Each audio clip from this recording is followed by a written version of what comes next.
രാഹുൽ മാങ്കൂട്ടത്തിൻ്റെ ഇരയായ ആ സ്ത്രീക്കെതിരെ ബലാത്സംഗ കേസ് പരാതി കൊടുത്തപ്പോൾ രാഹുൽ ഈശ്വർ ആ സ്ത്രീയുടെ പേര് വെളിപ്പെടുത്തുകയും അവരെ അപവാദ പ്രചരണം നടത്തുകയും ചെയ്തിട്ടുണ്ട്. അതിനുവേണ്ടി അദ്ദേഹത്തിന് ഇന്നലെ പോലീസ് അറസ്റ്റ് ചെയ്തു. അദ്ദേഹത്തെ പോലീസ് അറസ്റ്റ് ചെയ്യുമ്പോൾ അദ്ദേഹം ലാറ്റക്കപ്പറിൻ്റെ പോകുന്നത് വലിയ ധീരപ്രവൃത്തി ചെയ്ത പോലെയായി പറയുന്നത്. സ്ത്രീകളും കുട്ടികളും ഉൾപ്പെടുന്ന ലൈംഗിക അപവാദ കേസുകളിൽ ഇരയുടെ ഐഡന്റിറ്റി വെളിപ്പെടുത്താൻ പാടില്ല, അത് കുറ്റകരമാണ്.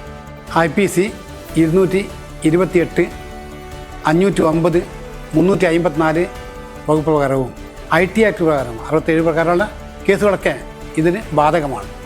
അതുപ്രകാരം ശേഷം എല്ലാം കൂടി കൂട്ടിയാൽ 11 വർഷത്തോളം ഇയാൾ ജയിലിൽ കിടക്കണ്ട. ഇരയുടെ പേര്, ഫോട്ടോ, മേൽവിലാസങ്ങൾ, CCTV ദൃശ്യങ്ങൾ, വീഡിയോ ഇതൊന്നും തന്നെ വെളിപ്പെടുത്താൻ പാടില്ല എന്നാണ് നിയമം. കൂടാതെ FIRലെ കാര്യങ്ങൾ വെളിപ്പെടുത്താൻ പാടില്ല, മെഡിക്കൽ റിപ്പോർട്ടുകൾ വെളിപ്പെടുത്താൻ പാടില്ല, FI സ്റ്റേറ്റ്മെൻ്റ് ഉണ്ട്, ആ സ്റ്റേറ്റ്മെൻറ്റിൻ്റെ കാര്യങ്ങൾ വെളിപ്പെടുത്താൻ പാടില്ല. ഇതൊക്കെ നിയമപരമായ കാര്യമാണ്. അത് ആരോഗ്യം ചെയ്താൽ കുറ്റം തന്നെയാണ്. അത് ചെയ്ത ശേഷം ഞാൻ ധീരമായ പ്രവൃത്തി ചെയ്തെന്ന് പറയുന്നത് ശരിയല്ല.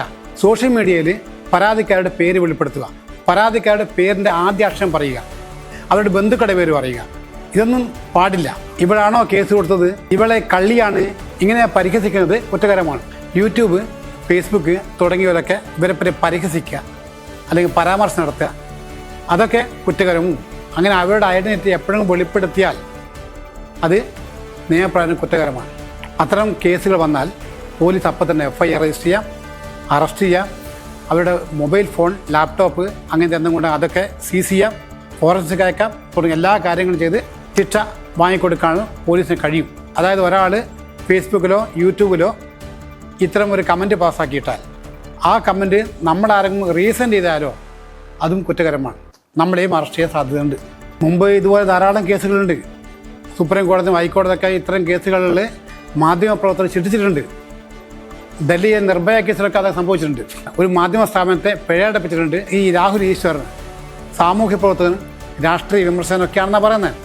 ഇങ്ങനൊരാൾ ഇങ്ങനെ ഒരു സ്ത്രീയെ അപമാനിക്കുക ശരിയാണോ? അങ്ങനെ നിലവിലുള്ള നിയമത്തിന് വിരുദ്ധമായിട്ട് ഒരു കാര്യം ചെയ്തിട്ട് തെറ്റിയ ശേഷം ആൾ അറസ്റ്റ് ചെയ്ത് കൊണ്ടുപോകുമ്പോൾ ടാറ്റ പറയുകയൊക്കെ അയാളുടെ പണി. അപ്പോൾ അത്തരം ആളുകളെ നമ്മൾ പ്രത്യേകം നോട്ട് ചെയ്താൽ മതി. അവരൊക്കെ ഏത് ടൈപ്പ് ആൾക്കാരാണെന്ന് നമുക്ക് മനസ്സിലാവുന്നുണ്ടല്ലോ. ഒരു സാമൂഹ്യ പ്രവർത്തകൻ ഇത്തരം മോശമായ കാര്യങ്ങൾ ചെയ്ത ശേഷം അത് ധീരമായ പ്രവൃത്തിയാണെന്ന് കാണിക്കാൻ വേണ്ടി ഇങ്ങനെ നടക്കുന്നത് ശരിയല്ല.